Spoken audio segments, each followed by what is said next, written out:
د هلمند رادیو قدرمن اوریدونکو السلام علیکم ورحمت الله وبرکاته. د ولس واک خبرونه ته ښه راغلاست. دا زموږ د ولس واک خبرونه د هلمند د ناوې ولسوالۍ د محترم امنیه قومندان الحاج مولوي مختار احمد صاحب سره ځانګړې کړې ده. هیله ده چې د خبرونې تر پایه سره ملتیا وکړي. نو حاج مولوي صاحب تاسو ته ښه راغلاست. السلام علیکم ورحمت الله وبرکاته. حاج مولوي صاحب پیل بلدي وکړو که په پیل کې وپوښتو چې په دې وروستیو کې د ناوې ولسوالۍ امنیتي وضعیت په عموم کې څنګه دی؟ د ناوې وضعیت الحمدلله بیخي برابر دی. مجاهدینو مرال قوي دي، مجاهدین خپل کارو ته متوجه دي. الحمدلله یو نوه ستونزه او مشکل نه لري. د تیرو څو کلونو په پرتله د ناوې ولسوالۍ امنیتي وضعیت کې کوم مثبت بدلونونه راغلي دي؟ د ناوې ولسوالۍ د امنیت په وضعیت کې ډیر بدلونونه راغلي دي، ځکه دغه 4 کلنه دوره یا 15 کلنه دوره چې پر ناوې باندې راغلې ده، تر دې مخکې شغالو کشران چې وو هغه په ناوړه عملو اخته وو، یا په نشو اخته وو، یا په نور داسې کارو منکراتو اخته وو. الحمدلله اوس خلکو په هوای اخیستی دي، خلک په دې باندې پوه سوي دي. د دغه شرعي نظام او د دغه شرعي تګلارې او د مجاهدینو د اخلاقو څخه ډېر استفاده کړې ده. انشاءالله برابر دي. په ناوې ولسوالۍ ته چې کوم امنیتي پرسونل ورکول سوی دي، آیا د سیمې د لاش امنیت لپاره بسنه کوي؟ الحمدلله دغه پرسونل چې ورکول سوی دي دغه کافي دی. که چیرې بل ځای ضرورت پیدا چې لا هم دغه مجاهدین دغه طاقت و توان لري چې بل ځای کې خدمت وکړي، دغه بیخي کافي دی. بله، د امنیت د لا ټینګښت لپاره کوم مهم تدابیر ستاسو لخوا نیول سوي او امنیتي ځواکونه څومره فعال او چمتو دي؟ الحمدلله د امنیت د خوا دپاره دغه تدابیر ډېر نیول سوي دي چې پوینټونه لري. مجاهدین وخت په وخت باندې خپل ګزمې کوي، پیرې کوي، وزي او خپل شپه ورځ پر ځان باندې وکړې ده. کومه ستونزه انشاءالله دلته نه ده پېښ سوې ده، نه الحمدلله سته. په ناوې ولسوالۍ کې د امنیتي ځواکونو له لورې شپنۍ، پیاده او موټریز ګزمې هم ترسره کېږي او کومې لاسته راوړنې لري په دغه ګزمو کې؟ د شپې او د ورځې ګزمې لري. په دې کې داسې لاسته راوړنې لري چې غیر قانوني اسلحې خلکو ګرځولې هغه ګیر سوي دي، او غیر قانوني اسلحې یا خرید و فروش چا کاوه دا هم ګیر سوي دي، هم تذکره سوي دي، خپل هغه مربوط ارګان ته سپاره سوي دي. د بیړنیو او طبیعي پیښو پر مهال امنیتي ځواکونه څومره چمتو دي او د پیښو ځایونو ته رسیدګي کولی شي؟ الحمدلله زموږ چې دې ولسوالۍ ته راغلي یو، خو لږ وخت کېږي چې راغلي یو پیښه 2 سوي دي. نو په دغه وخت کې الحمدلله د ټولو پرسونل، ټول مجاهدین خپل ضرورت اندازه ټول خپل ځایو ته رسېدلي دي، خپل کار او خدمت ښه پر وخت باندې سرته رسولی دي. د وړتیا لري چې هلته د پیښ ځای ته په چټکه توګه ورسېږي؟ الحمدلله وسایل او اسباب طریقه برابره د ځان رسولی چې که کوم ضرورت پیښ شي هغه چې مو د ولایت یا د قومندانۍ سره شریک کړي، هغه ضرورت او مشکل هم هغو راطرفه کړی دی. اوس خو داسې ضرورت شی هم الحمدلله نه دی پیښ شوی. په ناوې ولسوالۍ کې تر ټولو ډېرې کومې پیښې ثبت سوي دي؟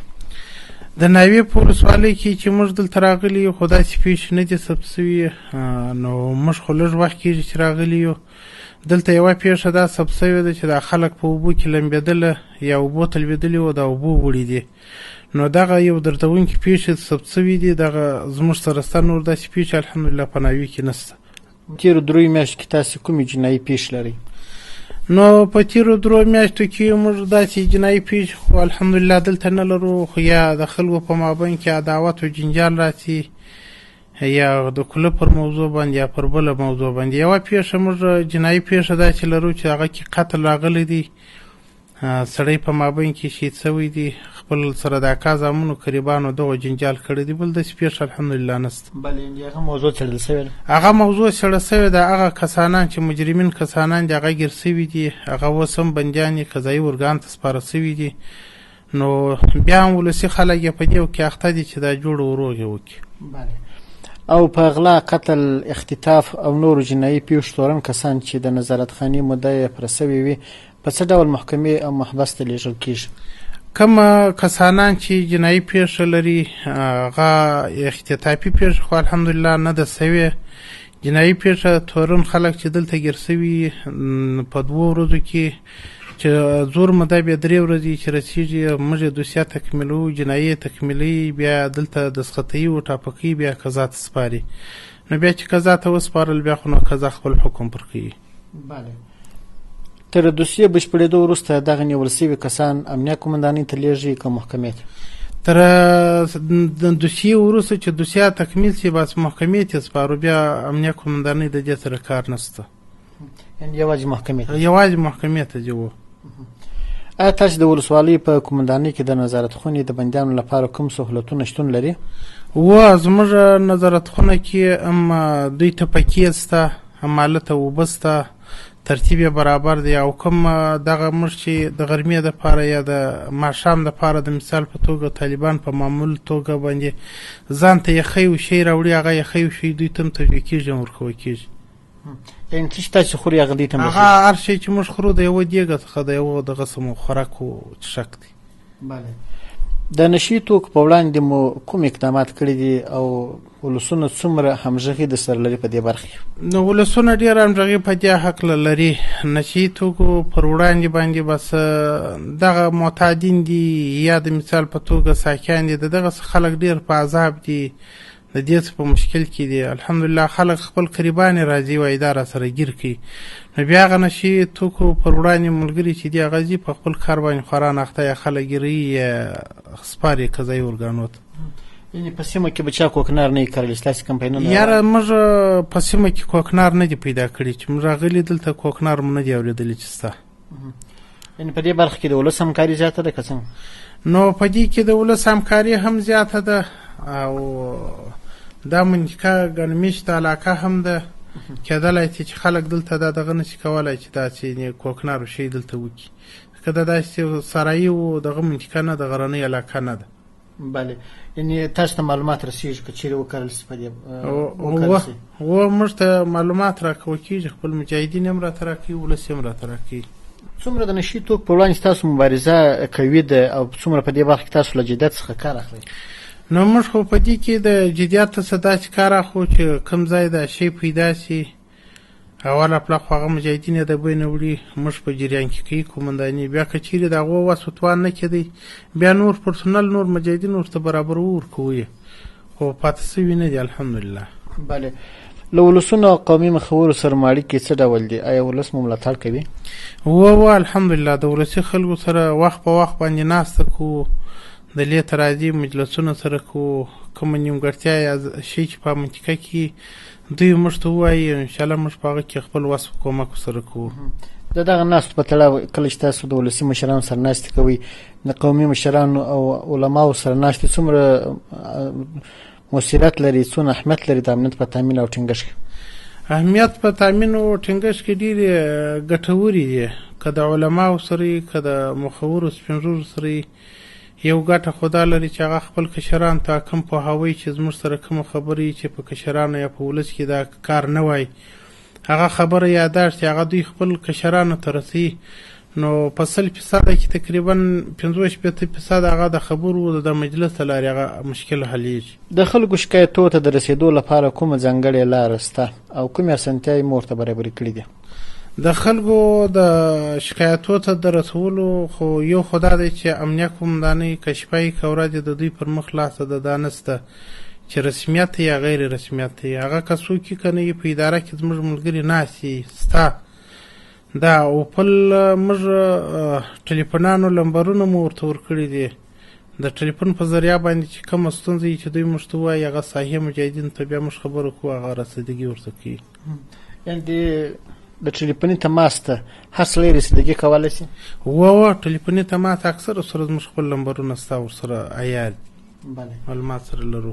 نورو امنیتي او کشفي ارګانو سره مو همغږي څرنګه ده؟ نور کشفي او امنیتي ځواکو سره مو همغږي برابره ده. په اوته دوی کې خپل اداري مجلس لرو، کومه ستونزه چې یا کومه خبره چې یا اداري مجلس کې د ولسوال صاحب په شمول باندې استخبارات په شمول باندې ګرځه سره ناستې بیا پر هغه موضوع باندې غږېږو.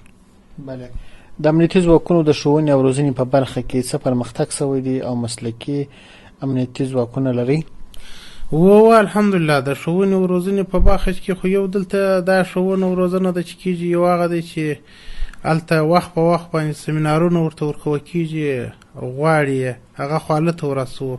دلته هم هغه د ښوونې و روزنې ملګري چې دي خواران وخت په وخت باندې اخته یې، په هره ورځ تقریبا نن دلته مجلس جوړ کړی او پوهاوی خلکو ته ورکړی، سهار دلته جوړ کړی. یعنې دغه د ښوونې او روزنې پروګرامونه مؤثریت لري، مهم ثابت شوي دي.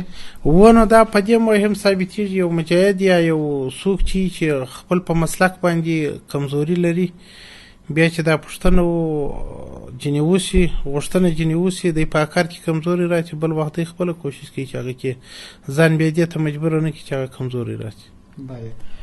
که ولس کومه ستونزه ولري څه رقم کولی شي قومندان صاحب چې د حل په موخه یې ستاسو سره شریکه کړي؟ نو ولس که کومه ستونزه ولري د علماو په ذریعه هم زموږ سره شریکولی شي، د سپین ږیرو په ذریعه هم شریکولی شي، په خپله هم شریکولی شي.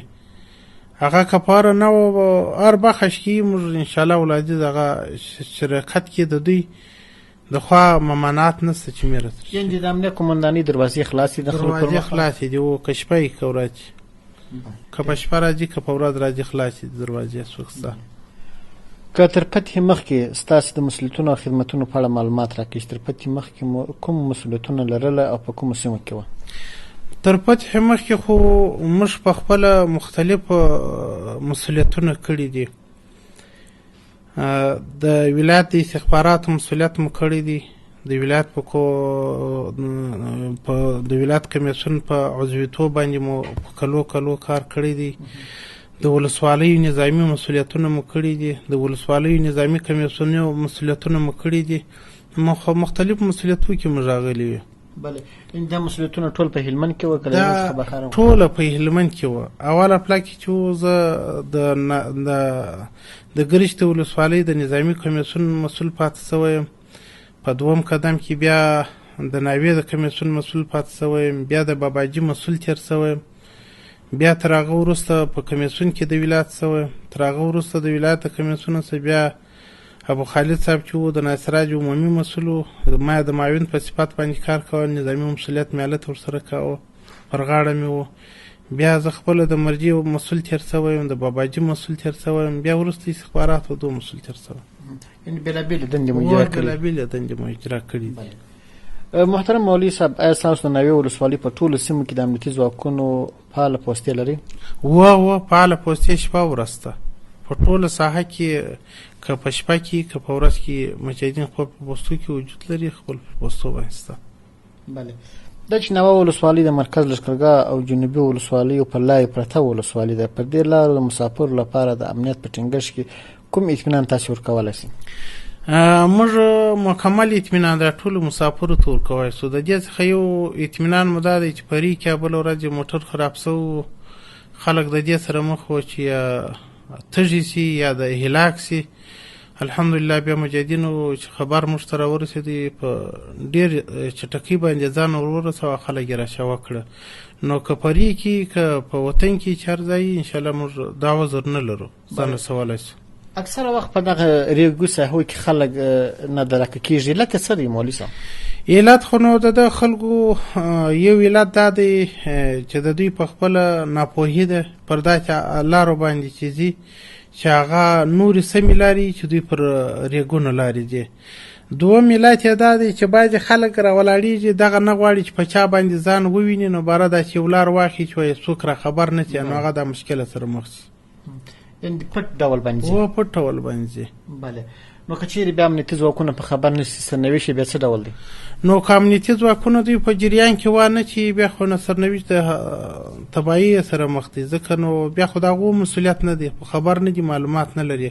او که معلومات ولري په هر امکان باندې دی چې ټولو امکانات په کاره چې ځان ورسوي.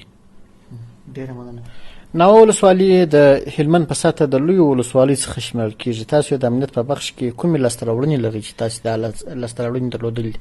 الحمدلله د امنیت په بخش کې داسې پېښه نه لرو چې موږ وایو دا سوې ده، نو موږ هغه رسیدګي نه ده ورته کړې. نو دغه غیر قانوني اسلحې ګرځول یا خرڅول او خرید فروش دغه لاسته راوړنې وو. د نشي توکو پر وړاندې مو غیر قانوني دواوې او شیان ګیر کړي، دغه مو خپل ارګان ته سپارلي دي. دا په دوامداره ډول باندې دي؟ یا په دوامداره ډول باندې نه دي، کله کله دا پیښیږي، همیشه نشته. دا په ریګي ساحو کې دي که په وطن په ساحو کې تاسو دا لاسته راوړنې لرئ؟ دا په ریګي ساحو کې مو هم لاسته راوړنې کړي دي، په وطن کې مو هم کړي دي، دواړه ځای مو کړي. بله. ولسونه په دې برخه کې د مشکوکو کړنو او رنګکاره ډلو په مخنیوي کې ستاسو سره څومره همکاره دي؟ مثلا که چیرې یو رنګکاره ډله یا کسان چې د امارات یا د ولس ضد فعالیتونه ترسره کوي د هغو په اړه تاسو ته معلومات درکوي ولسونه؟ ولس په دې کې پوه دی، ولس په دې کې مطمئن دی چې زموږ په امنیت کې ګټه ده، په بد امنیتۍ کې مو تاوان دی. نو هغه دا نه غواړي چې خپل په منطقه او خپل په علاقه کې امنیت خراب وویني. هغه معلومات راکوي، مې راسره شریکوي، امې اقدامات کوي. ډېر داسې ځایونه پېښ شوي دي چې اقدام یې هم کړی دی. یعنې ولسونه اقدام کړی دی؟ ولسونه اقدام کړی دی. بله. که چېرې تاسو داسې خلک معلومات درکړي د هغو کسانو هویت بیا تاسو څومره پټ ساتئ؟ د هغو هویت خو نو موږ داسې پټ ساتو چې موږ ته معلومات راکړي. تر اوسه دا نه ده پېښ شوي چې موږ چا ته ویلي چې دا معلومات فلان چا راکړي. نو هغه دا کوم چا ته چې معلومات ورکړي هغه معلومات هغه سره خپله وي، محفوظ وي. کله چې د یو مشکوک یا د یو رنګکاره ډلو په طرف تاسو ته معلومات ورکول کېږي او تاسو بیا اقدامات کوئ، بیا خلک څومره باور ترلاسه کوي چې بیا بل وخت بیا معلومات ورکړي؟ نو باور دوی په دغه ترلاسه کوي. خلک خو که یو چا معلومات درته درکړي، تا په هغه کې اجرات وکړل، هغوی د اجرات ویلدل، بیا هغه اقدام کولی شي. او که تا ته معلومات درکړي تا اجرات ونه کړي، اجرات هغه چې ماتل پاتې سو، بیا هغه زړه نه ښه کوي، بیا بل وخت معلومات نه درکوي. آیا د امنیت تامین یا د امنیت ټینګښت یوازې د امنیتي سرتیرو وظیفه ده که د ولسونو مسؤلیت هم په دې برخه کې شته؟ دغه وظیفه خو نو دغه موږ چې وایو چې امنیت چې دی دا ټینګېدل دا دغه د سرتیرو وظیفه ده. دا خو د هغو داسې وظیفه ده چې دا کار ته ولاړ دي، اجرا یې پر دوی ده. نور په دې کې ولس مکلف دی چې دا کې همکاري وکړي، کومک وکړي. ځکه ولس همکاري و کومک ونه کړي، دغه پرسونل چې دی یا دغه مجاهدین هم د امنیت نه شي داسې ټینګولی. ولسونو کومک غواړي. بلې تر اوسه پورې د ولس همکاري تاسو څنګه ارزوئ؟ نو تر اوسه پورې موږ د ولس همکاري موږ دا نسو ویلی چې ولس څونه کومک زموږ سره کړی دی. ولس دغونه کومک زموږ سره کړی دی چې هغه یې موږ احساس نسو کولی چې څونه یې کړی دی، چې موږ تر دغه اندازې را رسېدلي دا د ولس په کومک او په ملاتړ را رسېدلي. یعنې تاسو باور لرئ که چېرې یو رنګکار ډله کوښښ کوي چې په سیمو کې امنیت ګډوډ کړي، تاسو ته د ولس په اړه معلومات درکړي؟ موږ ته ټول ولس په اطمیناني چې ولس په دې کې موږ سره همکاري کوي، مې کړې ده، مې نه پرېږدي، خامخا یې کوي. او کله چې تاسو د ولسي مشرانو سره ناستې او جلسې لرئ، مشورې لرئ، ګډې د همغږۍ غونډې لرئ، د هغو نتیجه مو څنګه ارزولې؟ د هغو نتیجه مو ډېره ښه ارزول سوې ده. هغه ډېر هغه هم خوشحاله وي، موږ هم خوشحاله یو. کېدلی چې دا خو نو هغه ولس دی، دا حکومت دی، پرسونل یې دی. کله نیمګړتیا په دوی کې، کله په هغو کې، نو چې هغه سره دغه کړو هغه هم خوشحاله وي، په تفاهم سره هغه مشکل سره حل شي. بله. یعنې تر اوسه پورې تاسو نتیجه ښه ارزوئ؟ نتیجه ډېر ښه ده، الحمدلله. نور هم باید ولسي مشران د امنیت په لار ټینګښت کړي او د مشکوکو او رنګکاره ډلو په مخنیوي کې او تاسو ته د معلومات په ورکړي کې څومره همکاري وکړي، څومره دې همکاري ته اړتیا شته؟ نو دوی خو همکاري الحمدلله هم کړې ده، مې کوي، هم یې موږ ته 100% کې اطمینان راکړی. موږ اطمینان لرو چې دوی زموږ سره خپل کومک همکاري کړې ده، مې کوي، هم یې په باوریان چې همکاري را سره کوي. د ناوې ولسوالۍ ولسونو ته د ناوې ولسوالۍ قومي مشران، ځوانان، دیني علماو څخه ترې غوښتنه هم څه ده؟ نو غوښتنه مې د علماو او خصوصا د ولس د مخورو سپین ږیرو څخه دا ده چې دغه خپل کشران ته لارښوونه وکړي چې کوم کار چې په شریعت یا په یو د وطن په قانون په اصولو کې هغه ناروا دي، هغه کړنه مناسب نه وي، چې هغه خپل کشران ته ووایي چې وینه کړي، چې امنیتي ځواکونه دې ته مجبور نه کړي چې سبا د دوی کچه را روان کړي تر یو ځایه راولي یا بندي کوي. دا موږ په دې باندې خوشحاله یو چې هلته اصلاح یې وسي، هلته یې حل وسي. ډېره مننه کوم، خوشحاله اوسئ مولوي صاحب. خیر وي، مننه. قدرمنو اورېدونکو، د ولس ځواک خپرونه همدومره وه چې د ناوې ولسوالۍ د محترم امنیه قومندان مختار احمد مولوي صاحب سره مو ترتیب کړې وه. تر بیا مو په مهربانه الله سپارو.